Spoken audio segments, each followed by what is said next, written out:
Samantha Reed knew she had become invisible the moment her manager introduced her in a packed conference room like she was some temporary assistant borrowed from another department. The room barely looked at her, while men who had never written a meaningful line of code nodded proudly beside presentations built entirely from her sleepless nights. Delta was never supposed to become just another forgotten internal project buried beneath corporate jargon and fake applause. It had started as a rough sketch on Samantha's coffee-stained notebook during a lonely lunch break 2 years earlier, back when nobody believed the company could modernize its collapsing infrastructure. She built the first prototype alone in her apartment, while the city slept outside her window and rain tapped softly against the glass. Every feature, every automation layer, every elegant fix hidden deep in the framework carried her fingerprints, even if nobody inside the company bothered remembering them. As Delta slowly transformed the company's broken systems into something efficient and profitable, executives suddenly began acting like the success belonged to everyone equally. Meetings became theaters where louder people repeated Samantha's ideas 15 seconds later and received praise as if they had discovered fire itself. Gary from Product became famous for stealing her sentences word for word, while pretending he had arrived at those conclusions through executive intuition. People laughed at his jokes, quoted his observations, and ignored Samantha completely, even though the roadmap projected behind him had been designed entirely by her. Samantha never wanted awards or standing ovations or some dramatic celebration with champagne and fake smiles under fluorescent office lights. She only wanted one honest moment where someone in leadership looked directly at her and admitted she had built something extraordinary. Instead, the company rewarded polished confidence over actual intelligence and promoted people who treated buzzwords like magical spells. Men who barely understood the difference between APIs and databases suddenly became thought leaders discussing systems Samantha had personally engineered from scratch. During a company-wide presentation, the CTO publicly thanked another manager for leading the Delta initiative, while Samantha sat silently in the third row. Her own name was mispronounced before being dismissed entirely, and the applause that followed felt like nails being hammered slowly into her patience. She continued working anyway because Delta mattered more to her than recognition ever could. Night after night she cleaned broken merges, fixed emergency outages, and answered support tickets while executives slept peacefully believing success happened automatically. Something cold inside her began whispering that none of this loyalty would protect her once the political winds changed direction. So Samantha quietly documented everything, saving emails, approvals, architectural drafts, timestamps, and every technical decision connected to Delta's creation. Then the rumors started spreading through the office hallways like smoke slipping beneath locked doors before a fire becomes visible. New leadership was coming. Departments would be reorganized, and employees began smiling nervously whenever restructuring appeared in conversations. Tanya Vale entered the company like a polished hurricane wrapped in designer perfume and corporate confidence sharp enough to cut glass. She spoke almost entirely in executive buzzwords, while senior leadership nodded as though she were delivering prophecy from a mountain. Samantha watched silently from the back row as Tanya dismantled projects mid-presentation without understanding what any of them actually did. Entire teams disappeared beneath phrases like operational streamlining and future-aligned scalability, while nobody dared challenge her decisions. When Tanya finally mentioned Delta, she dismissed it with a casual hand wave that made Samantha's stomach twist with disbelief. The platform that quietly supported half the company's infrastructure was reduced to a legacy inconvenience during a 6-second comment. Within weeks, Tanya replaced experienced employees with loyal outsiders who specialized more in presentations than technical skill. Meetings stopped including Samantha entirely, even though developers still secretly relied on her whenever systems failed.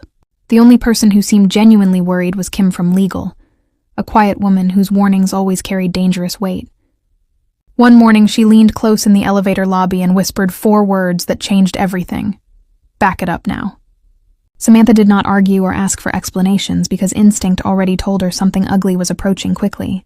That night, she bought a private laptop, encrypted external drives, and began carefully copying every legal document connected to Delta's development history. She rebuilt the framework piece by piece inside a completely isolated environment, using her own hardware and personal time. Nothing was stolen from company servers because Samantha understood that survival depended on keeping every future step legally untouchable. While Tanya proudly reorganized teams and deleted roadmaps, Samantha quietly studied the original employment contract she had signed years earlier. Buried deep inside outdated legal language was a clause nobody important had apparently bothered reading in full. Intellectual property ownership transferred only after final deployment.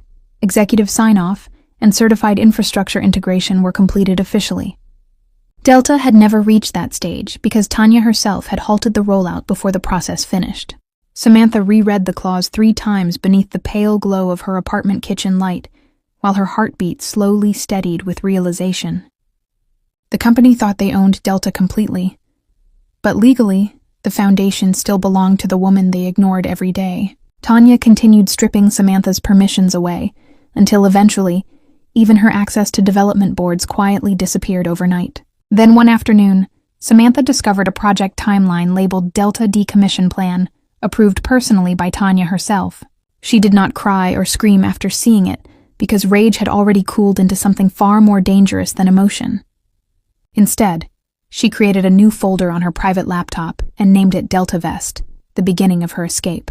DeltaVest was not revenge at first because Samantha still loved the system she had spent years bringing to life. What she truly wanted was freedom from executives who treated creators like disposable office furniture once the hard work was finished. She rebuilt everything from scratch with obsessive precision, while the rest of the company celebrated meaningless strategic meetings. Freelancers from different countries helped refine secure architecture layers, while Samantha documented every development milestone for legal protection. DeltaVest became faster, cleaner, and infinitely more scalable than the bloated corporate version Tanya barely understood existed.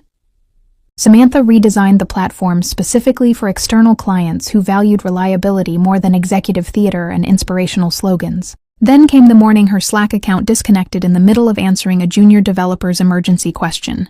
Seconds later, her email vanished, badge access failed, and every calendar meeting disappeared as though she had never existed. Tanya called almost immediately with a rehearsed voice polished smooth by HR-approved cruelty and artificial sympathy. She informed Samantha that Delta was being sunset permanently, and that her role no longer aligned with strategic priorities. Samantha listened quietly while staring at the dark reflection of her apartment window, glowing beside the disconnected laptop screen.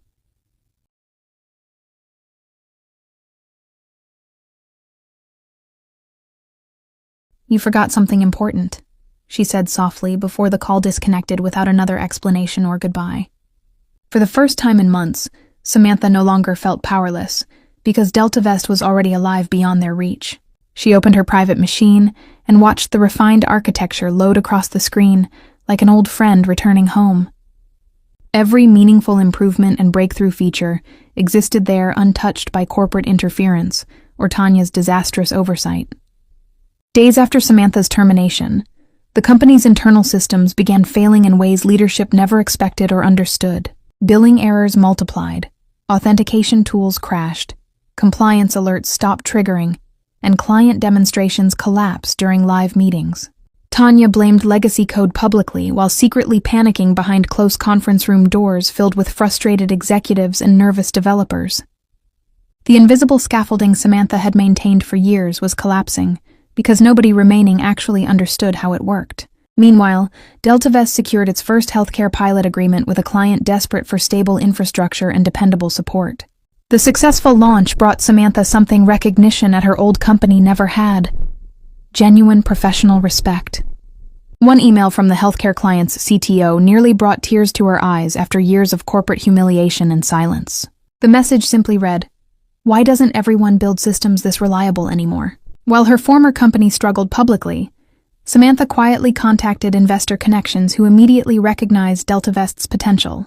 Using a separate brand identity called X9, she positioned the platform as an emerging infrastructure solution ready for acquisition. The irony became almost poetic when Samantha's old company announced a multi-million-dollar initiative searching for replacement technology. They called it Operation Horizon, without realizing the future they desperately needed already belonged to the woman they discarded.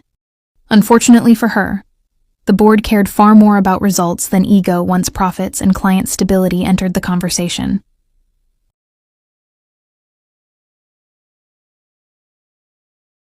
Samantha attended a technology summit under her new executive identity and watched recognition spread slowly across familiar faces. Executives who once ignored her now listened carefully while she explained systems architecture with calm confidence and complete authority.